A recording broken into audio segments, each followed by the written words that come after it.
I actually find that very strange. It can be a different topic in itself. Off late, I see this amazing, or let's say idiotic trend on Twitter and other forums where if a man said something that's even remotely considered anti-women, or even if it's a fact, by the way, right? You're aware of that Google guy who got fired, for example. He wrote a wonderful monologue. If you've read that, by the way.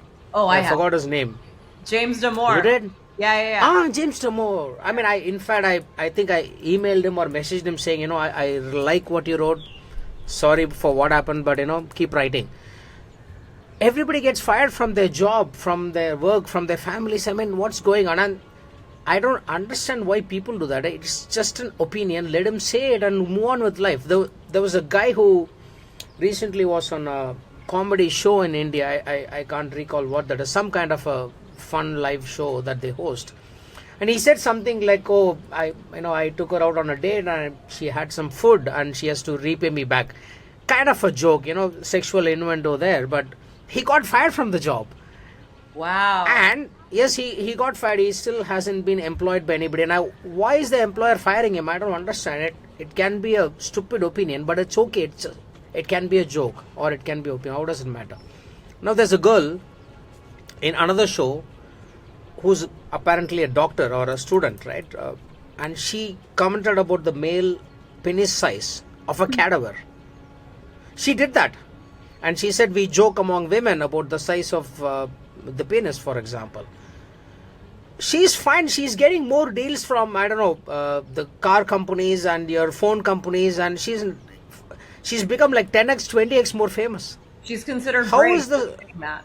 Yeah, when she was ridiculed, of course, for doing this, but then she's getting deals. So there's no repercussion. You see how somebody was treated here versus this lady who made a very cringe remark, by the way, right? Of a cadaver. And in a profession where you're supposed to be respecting the body. Very bad taste, I agree. They are both remarks in poor taste. Well, and see, okay. This is the thing about, on a civilizational scale, I think this is the tendency that women will have to scold and civilize men from being like, scold men away from being like boorish, which civilizationally I understand, right? But this dude shouldn't have been fired. So let's look at James Damore. I actually I happened to work at Google in recruiting, though, like right before he said this thing. But then I was a feminist. I was like a woke person. I read his memo and I was like, wow, how can he say that women are unequal to men? I mean, that's how I interpreted it, as him saying. But you have to then understand that the women who draw this conclusion are operating under the delusion that men and women are the exact same in terms of brain, and even if they're not the same in terms of body, it's considered radioactive to say that men and women are biologically and therefore mentally and emotionally and everything, they're different. And because so let's talk about the statistical distribution question that he raised. So his argument was that Google was artificially reducing its standards to hire more women. And I agree, it was, because I was working in recruiting for women at the time, right before his memo came out. I was recruiting women engineers, and I myself was told to reduce the standards. I even I came up with extra ways to coach the women to get through the interview process. Now, mind you, many of these women were Indian. They were very smart, but they were all already elite educated, right? These are not Black and Latino women, because that's what they, when we say women, it ends up being white and Indian women, which fine. But standards were reduced, or women were given an extra help to get through the interview process. I don't know if you saw this, but the New York Times reported a few years ago that Google actually ended up discriminating against men, which was a vindication of Damore. So they went very far in the opposite direction. Now, funny, when Damore wrote this memo, an Indian was CEO of Google, and he promptly fired him, right? Sundar Pichai promptly fired James Damore. And he was basically acquiescing to the regime of fear because he knew that there was no choice other than to do that. Which, by the way, is indicative of how like Indians also hide behind the whole DEI thing to do all sorts Mm. of bullshit, which is a separate topic entirely. Um, but Damore's argument was we have lowered standards, but separately, his argument was also that we are always going to have fewer women engineers than male engineers because the type of thinking, like the IQ, the type of Yeah. intelligence that is relevant here, right? Men are more on the extremes. If we look, Extremes. yeah, the extremes. So the standard deviation, women tend to be closer to the bell curve, which is a statistical thing, right? This bell curve is a statistical concept. This is a phenomenon that occurs in, I mean, most areas, right? So women are closer to each other. So think of the top of it as like average intelligence. There are most of the people are of average intelligence. Women are closer and men are further spread apart. There are more outlier men, so there are more men who are dumber than the average woman and more men who are smarter than the average woman. And so the type of analytical ability that engineers need to have that I'm not an engineer, but I happen to have at least some analytical ability that I moved myself from marketing to architecture. So this analytical ability that men need to have to be engineers, it is assumed that women just aren't going into engineering because they want to, they have the ability to, but they're being kept out because of sexism. But that's not how it works. If you actually have the interest, you're going to do it. I know plenty of Daisy girls from my college days in engineering didn't complain about sexism in their courses. They would say that, oh yeah, I'm the only girl, but they wouldn't say that the professors were treating them badly. Like that was just not a thing I ever heard. They didn't, and the ones who quit engineering didn't quit because of sexism. They quit because it was too hard, or they just didn't want to do it anymore. So Yeah. That's true. yeah, You made some very yeah. Sorry, go on. Go ahead. This is a very interesting observation, right? For example, I would openly say, "Oh, men are more violent than women." Yeah. Everybody will clap. Yeah, because it's true. Yeah. Because of the same IQ distribution that you're talking about, right? We make up 90% of the jails. Men are criminals, right? They go to the jails. Oh, okay. Men are smarter than women. Oh, how could you say that? Now, on average, IQ is the same, whether it's distributed this way or the other way. On average, men and women are almost similar IQ. There's not much of a difference, in fact. But then, men also are the geniuses because of the risk-taking ability and the IQ distribution. That's about it. Yes. As long as it favors them, yeah. The minute you say, oh, if James Damore said, oh, men are suited more to this particular role, that's it. He got fired for saying the truth. The gender equality paradox, right? So women in more gender equal countries study whatever it is they want to, or more able to go into whatever they want to. That's why you get so many women engineers from India than you do from like Native American engineers, or even Indian American girls, right? Like we have a little bit more freedom to. I mean, I certainly didn't give a shit. I took a risk and I studied something that didn't get me a job. The risk taking, but also the linear logical thinking ability. I want to go back to that because this ability, I've been punished for it my whole life, and this ability is also why I think in systems, because I'm more able to live in the rational analytical space where I really, God, how do I describe this? The rational analytical space rather than the sort of okay. I'm a weird one. I'm a weird one in that I am highly intuitive, but also I am highly logical in that my actions need to be in accordance with what reality actually is. And that's why I ended up rejecting feminism after a while, because I read enough where I thought, okay, I can't reasonably say that I believe this anymore after all this reading I've done. Like right? I think about the whole system. I think about how things move through a system. I can look at a software stack and know where things should go and why they should go in that order. That is an analytical mode. And I can follow arguments. I can write logically, right? All of these things are analytical abilities that girls and women punish in each other.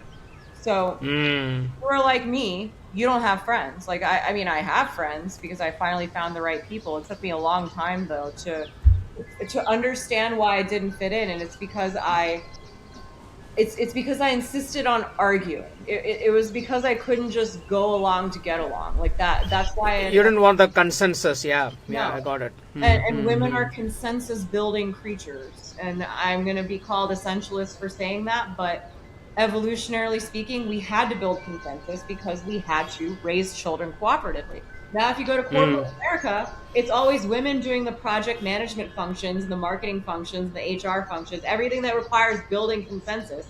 Whereas Yeah. men are having to go along with this regime very often and enforcing it themselves, because men, in my opinion, who work in corporate America have had to or in corporations in general have had to feminize themselves to a certain extent. So the sort of engineering. So the reason engineering attracts fewer women is that you have to be willing to be wrong, and there is an objectively correct or incorrect answer, and you have to be willing to tolerate being wrong. Girls are not in among ourselves, like we don't encourage each other to tolerate being wrong, nor are we ourselves able to tolerate being wrong. It's why there's and women are more neurotic, and this is partially why we have such an issue tolerating being wrong. And the neuroticism also had an evolutionary purpose. You had to be worried about your own life and your kid's life.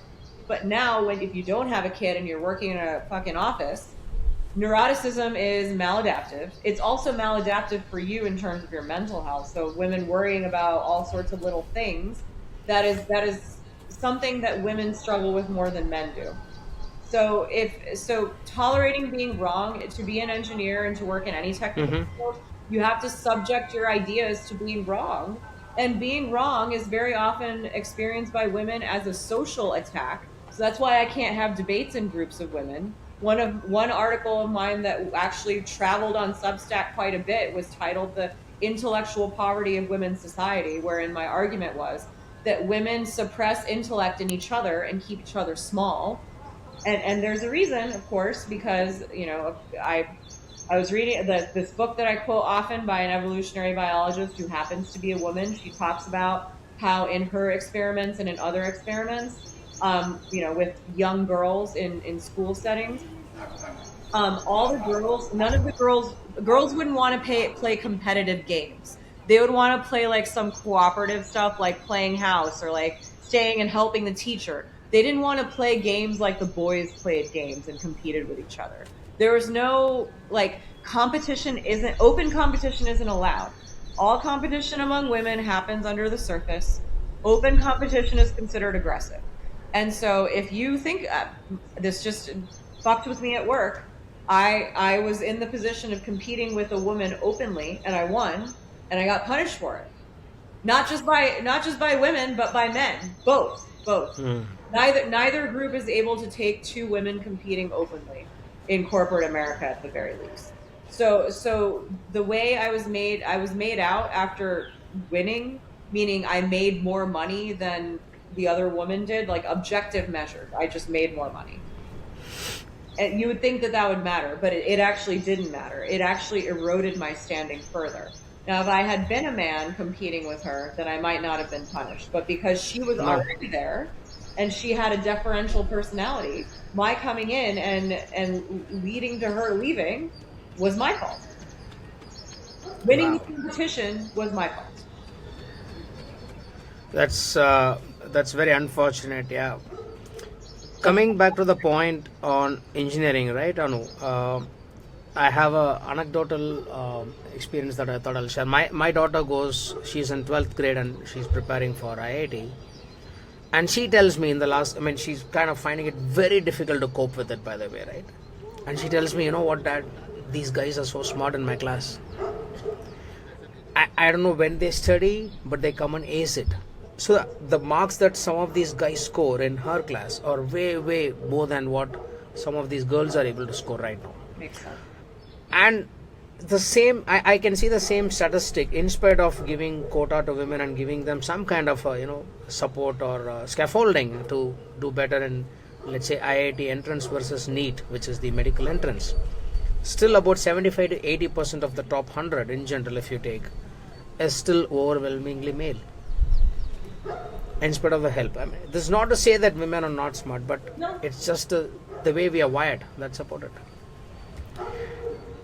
People don't want to understand or accept the truth. The same thing you mentioned about neuroticism, it has its own evolutionary advantages too. Like you said, is there a predisposition that women are more neurotic? Yes.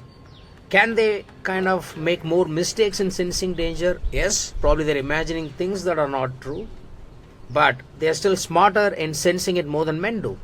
That's the important part. So which means my wife is likely to see something that I potentially couldn't see as a threat, which is great for a family. Look at it. Right? I mean, I somehow think this is a beautiful combination when men and women start understanding and accepting that there was a complementary nature built in them, right, from the brain to biology to behavior. And I think that kind of bodes well for the society, unlike the kind of dichotomous fight that's happening in the world. Oh, you're a male. I think part of the competition now is not like women wanting to be women, but wanting to show that I can do what a man can do. Yes. I find that a little stupid, to be honest, but that's what they think. When you see the trends on Instagram and I don't know, the YouTubes and other forums, women showing their armpits and growing hair. I can't understand why. Is that a way to show equality? I don't know. Like, why do they do that? It just sounds silly and puerile. Puerile. I really like that word. And I haven't heard anyone use that in a really long time. Okay, so the armpit thing, I think this is partially a imagined rebellion against beauty standards, whatever they are. I don't think beauty standards exist. Who's enforcing them? I mean, I don't know. Is it are you just comparing yourself to the media image of women, of to models and actresses? If so, that is your problem. No one is imposing that standard on you, right? And I actually did say this last time, that women are more harshly judged on their looks, but that doesn't mean that you need to conform to a particular standard, because what you are told is beautiful is completely out of proportion to what a normal human being thinks is beautiful, right? Even men, if you guys look at these models and actresses and the very thin look, as I understand it, that very thin look is not actually that attractive to men. It's not. Right. Okay. So then the thing they're complaining about, the beauty standards, are a media creation, and they are now an Instagram sort of they're reinforced by Instagram. So the beauty standards that women are complaining about are also fed back to them by other women on Instagram. Nowhere are men requiring this of them. Men are not asking for cosmetic procedures. Men don't seem to like cosmetic procedures. They indicate high maintenance. No one, they don't want that because they don't want to spend a fuck ton of money on cosmetic procedures. But these are important things for female competitive arms race. The beauty industry feeds on women needing to compete with each other. So the armpits are partially a rejection of this competition. And doing whatever a man can do. So the sports thing, right? So we complain in the United States that not enough people watch women's sports. But it's women are also not watching women's sports. So, and then the physicality of it, the transgenderism, right? That is predicated on pretending as though there are no physical differences. Which I wrote about this a while ago, that my theory is that the denial of differences between men and women is the basis of the modern knowledge class's authority. Because if you think about it, if there was an admission, if we admitted on a large scale that men and women are good at different things, then the idea that women should be given every opportunity that a man would in every possible job in corporate would be called into question. Because that would mean that, okay, there aren't that many women on the board or with female CEOs because it requires them to behave in a way that they are either not wired to behave in or they don't want to behave in. I would never want to be a CEO. Holy fuck, I don't want that responsibility. by saying that men and women are not different, you are in the short term buying yourself the ability to climb the corporate ladder, but in long term are what you're paying with is your inner like emotional life. Yeah, I think this lying is never going to help, right? One of the things I'll just come back to that looks and standard makeup slash cosmetics that you alluded to. It's a very important point. Recently, I was so this is something I want to tell women, by the way, right? Like you said, the thin women versus makeup. Men don't like women who have a lot of makeup, who have a lot of artificial things about the, fake boobs and buttocks or tummy tuckers and stuff, and because we just don't like it, we don't want it. But women still do it because they probably are competing with other women for attention, and they'll never admit it. Recently, I was talking to a woman. I think she's in late 30s. She dresses very conservatively. There's absolutely no showing off in terms of skin, right? I mean, this is quite rare even in Indian context in today's age, by the way. And then you know what she said? You know what, Vinod, I still have a bit of FOMO. I said, why? Because look at all the other women on Instagram. She just doesn't know that she's attractive enough. Oh, I see. So she's attractive, but she doesn't think she is. She is, I mean, according to my standards, she's attractive, way more attractive than all these beautiful, supposedly beautiful showing off women that I see in the gym, and I see a lot of them every day. Half exposed, nothing left to imagination. Right, we've already discussed that gym angle, by the way, that reel that went more than 1 million views plus and counting. So I actually told this girl, you know what, your FOMO is misplaced, if at all you're having. I'm not going to assure you that you're beautiful or whatever, but your FOMO is misplaced. In fact, men of standards or reasonable standards would, in any day, want to have a relationship, not sleep with you, want to have a relationship with women like you, and not with the woman who is showing off a lot or having all these fake standards of this cosmetics and makeups that are absolutely unnecessary. Now, I'm not saying don't do makeup at all. Yes, look pretty decent, whatever is acceptable social norms. Of course, you're judged on beauty, you need to look good, fair enough. But then all this fakish things that women do that they think men like, men don't like. That's a fact. I've been polling men on this, actually. I've been just informally asking, what kind of, like, do you actually consider any of this, like overly, rather, if a woman has put effort into her appearance, does that actually make her more attractive? And it doesn't seem like, I mean, a minimum amount of effort, sure. But in general, no. And I had this sense that I was ugly very much earlier on in life because I just didn't look exactly like your friend is saying. I couldn't see myself as pretty because I just didn't, there was no mold that I was fitting. And so I thought I was ugly for the longest time. But your point is well taken, that it seems like men would rather just be in a relationship with the girl next door than, right? But then the girl next door could fall into a trap of, well, okay, this dude is giving me attention, I will too easily have sex. That's the other thing, is like, just not, but I think there's two things. One, not actually being high maintenance, and two, not just being so open and free and things. Like it just, the stupid cow and milk for free, that stupid idiom, like it remains true. It remains true. Yeah. If I behave in that regard. You know what I was thinking? I mean, this is my hypothesis. I don't know if other men might think the same way. I haven't done any research on that. The way I'm thinking when I see a conservatively dressed, simple looking woman who's reasonably pretty or attractive to my eyes, is that, oh, this woman is so confident about herself that she doesn't need this extra attention that other women seek. That gives me a sense of comfort and belief that, oh, she'll only be for me. Yeah. You're not the I can raise a family. Yeah. Yeah, I can raise a family with her. I'm safe, and she's going to raise only my child. Yeah. Instinctively, that's what I'm thinking.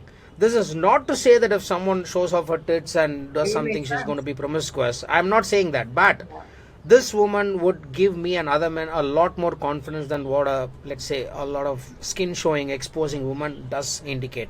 This woman indicates safety, comfort, and the fact that she is, composed, confident of herself. Well, you gotta leave something to the imagination is the other problem. See, okay, if you're gonna, okay, there's this maximum skin showing thing that you do in your 20s because you think that is what is attractive. Yeah. That's because that's all the other women are doing that. But you also, in your 30s, in my opinion, should maybe stop doing that. Not because you can't, but because it is unbecoming. And I say this as a person who did plenty of that. It feels unbecoming. It's not like so much like cover up like mummiji, It's like have some respect for yourself. Because I'm well aware when a man is looking. I'm also aware when I'm wearing something that will probably lead a man to look. I therefore don't wear the thing that will lead the man to look unless I'm prepared to notice them looking. And so I just make a choice. They're not going to look. Professionally speaking, there are many women who would prefer to dress in a professionally slightly revealing manner that is still, you're hot, but you're still not, you can't be called unprofessional. Whereas I don't show cleavage in professional settings because I don't want that to be a thing that people look at instead of what I am saying or what my brain is doing. Yeah. So I am perhaps doing that thing, right, where we were just talking about how I'm wanting to be taken seriously for my brain in a way that like a man would be taken seriously. But it's never going to happen. It's never going to happen because I have the body of a woman. So I could speak like this. Part of what gets me in trouble is when I speak like this, C-levels respond really well, but the people who work with me don't respond well. C-levels get confidence when I'm in the room presenting this way. And the people around me freak out because they think I'm just being like too much. My line of work is very, shall we say, flirtatious in a particular way. Like I am in technical sales, but I'm also building things. So I hang out with the nerds and I hang out with the sales guys and the whatever. Yeah. The sales guys are funny because they will openly flirt with the female clients, right? Prospects, right? That's part of their selling process. The women will be very buttoned up and not at all. They will be very buttoned up and not not almost like suppress their personalities. You mean the female salesperson? Yeah. Women in sales, they behave differently because they know that they can't be too open lest they be not taken seriously or be accused of potentially trying to sleep with the client, whereas men have way more room with that. And so that's why I guess this kind of relates to the previous point where if you're in your 30s, it is unbecoming. It's like people aren't going to look at you and think, oh, she's so hot. They're going to look at you and think, oh, she really needs attention. And you're not the first guy who said this to me, by the way. Another guy said it to me, a friend said that if a woman has more than 2,000 Instagram followers, then I presume the relationship is your primary focus. Wow. Yeah. And it's enough. I have had to spend way too much time on social media in the last couple of years because I guess if you're a writer, you have to also be on social media to reach people. I am sensing myself the more time I spend being out in the world, the less energy I have for my husband. It's not like our marriage is bad. Like our marriage is doing great. It's doing fine. But the mere act of being online takes a part away from me. And I think that's interesting. I think there's also this. I think this relates to how there are many more men who are willing to say no to social media, period, than there are women willing to say no to social media, period. Yeah. Look, I mean, I keep posting on social media because I'm doing a lot of posts, but I don't use the apps on the phone. I post it on my laptop and I'm done with it. It's been, I don't know, maybe a year and a half or two. I use these apps on the phone sporadically just to make reels and then I delete them. I don't need them. In spite of doing some work related to that. So, and also coming back to what you said about intellect versus a woman being judged for looks, look at yourself. I mean, why did I reach out to you? I had no idea how you looked. I reached out to you on the power of your writing, isn't it? I appreciate that. And that, I mean, that's just a fact. yeah. I don't lead with That's just a fact. See, here's the thing though. I don't lead with it, but if I put zero effort into my appearance, the Instagram angle wouldn't work. Now, I wore makeup this time. It's funny. This is a self-conscious. I'm going to analyze myself now. I was wearing glasses last time. Didn't put any effort into my appearance, and I was like looking at myself, being like, "Wow, I put zero effort into my appearance. Maybe I'll just put a little bit of effort in today." But I bet you that performed better because I put zero effort into my appearance. I'm just gonna guess. But we will figure out. We'll see how this video does after we put it on Instagram and then see. I mean, it's phenomenal. Nothing. I always like talking to you because you have a breadth of knowledge on various things that I am not exposed to. I also think you're incredibly smart and articulate. I think that's a great skill to have. By virtue of you writing a lot and reading a lot, that's quite apparent. And I was telling my wife the first time I spoke to you, I said, I came out feeling like an idiot. I mean, this girl talks so well, just literally owns the floor. That's why I told you today on chat. I'll just ask a few questions and let you take over because I don't have to do much work. Great. Makes it easy for me. I appreciate it. You get the right stuff out of me. Thanks for saying that. I'm just trying to, I think, also tell some women that it's just not. I mean, yes, you need to look pretty to me. That's important, but it's just not that, right? Men are willing to look beyond that. If you have the stuff, that's what I'm trying to convey. Also, I think women will look at themselves in the mirror and see something completely different from what like an average man might see. And because we spend more time subjecting ourselves to the opinions of other women than we spend, right? Because we're not going to go around asking guys whether they think we're hot, right? Like it's almost like we expect a woman to give us a more true answer, but the woman actually has way less incentive to give us a true answer. In fact, she's now going to tell you the truth. Yeah. And so if more women asked men if they actually were hot, then they would probably get a more true answer because men are not going to just try to spare their feelings. I mean, I don't know. That's just the theory, though. You tell me. No, that's true. I think men find it petrifying to go and approach a girl they find pretty. I can't, and petrifying, I'm being euphemistic, by the way. Sometimes my brain freezes when I look at pretty women. That's how it happens for men. And if you tell me, grow some balls, go and talk to her, I'm not going to do that. So I mean, I'm just saying. Movies are real. So, where like men just freeze up. It's true. I mean, the kind of fear pretty women do on men, it's unimaginably hard for us to go and approach. I mean, I do it. I can do it today because I've become a little more confident in the last 4-5 years. I don't think I would have done that 4-5 years back. And today I do that consciously because I read somewhere on X that if you think good or nice of someone, it is your moral obligation, in fact, to go and tell him or her. And I thought, okay, this is kind of cute and beautiful.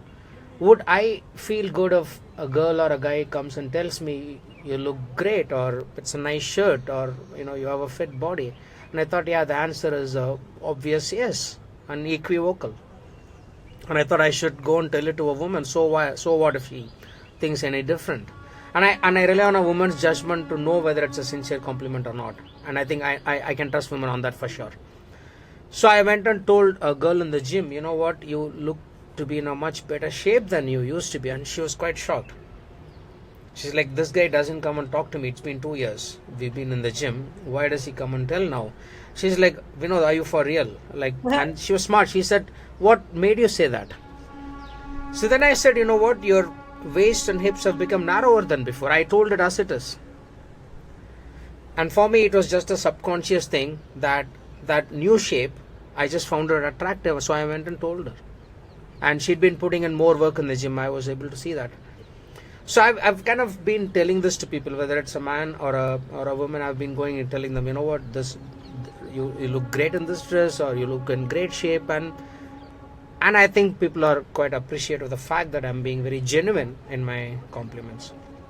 That being said, yes, 99% of the men are never gonna approach a girl they find pretty. They find it very, very hard. Okay, because it's intimidating rather than... It's intimidating. Beautiful women are intimidating. It's scarier than seeing a Dracula at night. So a woman may just not know if a guy likes her. No. Because he'll never say. No, never. That's really a shame. Because that makes me wonder, how many boyfriends did I miss out on? You have. Most women have, and I wrote a piece on why sometimes pretty women have it hard in the world, and that's precisely because of this. There have been times when I've told women, oh, I never approached you because I thought you were out of my league, and the girl is like, really, you thought so? And I feel like an idiot having not done that before, because I'm like, oh, okay, I thought she was way above my league, but she thinks she's below my league. Like, wait, what did I do? Because they're evaluating many things other than looks. That's the thing. And that's why you get this phenomenon where the woman is very often hotter than her husband. Very often.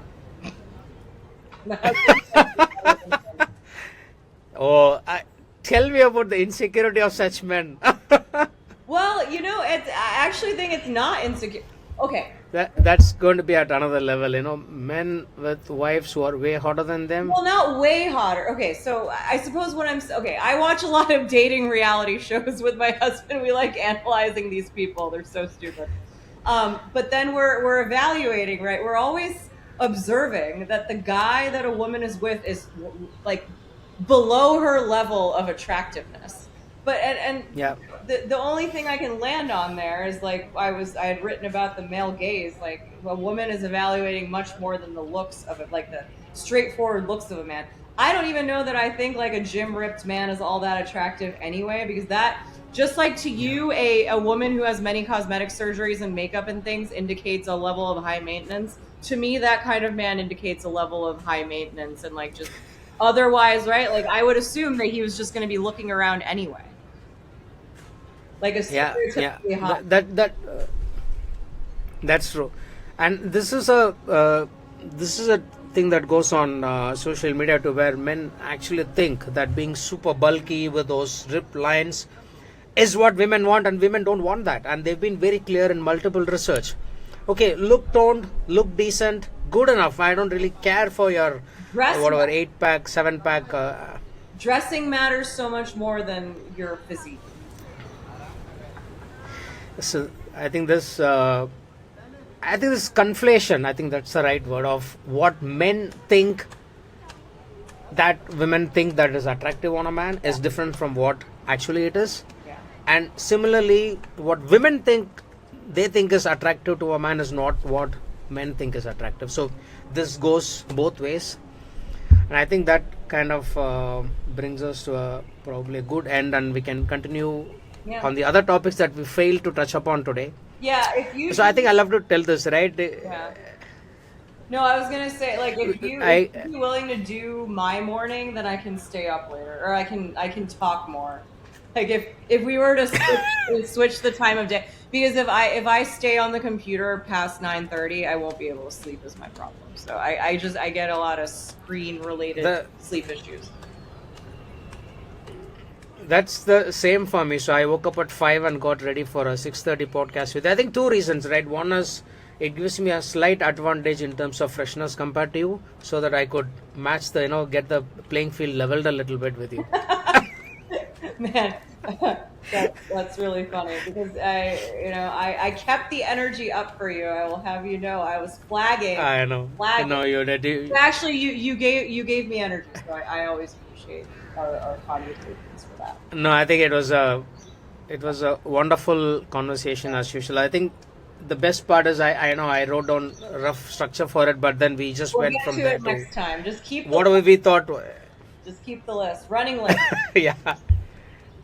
But Yeah. We'll catch up on the parts that we missed in our next conversation, and yeah, I'll try and get that in your morning time too. Not a problem. Yeah, we'll See you talk. then. You have a great day. Yeah, you too. We'll talk soon. Cheers.